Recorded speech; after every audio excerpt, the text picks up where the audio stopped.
তোমাকে ভীষণ ভালোবাসি, এই কথাটা বলার অধিকার শুধু আমার থাকবে।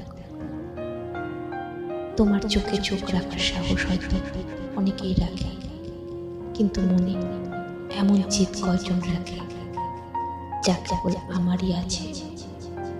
তুমি যখন চুপ করে থাকো, আমি তখন হাজার কথায় ভরে যাই, আর সেই সব কথার শেষে থাকে একটাই সত্য, আমি তোমায় ভালোবাসি।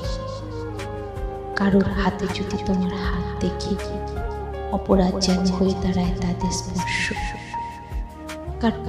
তোমার পাশে দাঁড়ানোর যে অধিকার আমি অনুভব করি, তা অন্য কেউ কেন পাবে? তোমার নামের পাশে আমার নাম বসু, এই চাওয়া কোনো দম্ভ নয়, এটা আমার ভালোবাসার অধিকার। তোমাকে ভালোবাসি বলার এই সাধ্য, এই সাহস, এই চাওয়া, সবকিছু কেবল আমার থাকুক, শুধু আমার।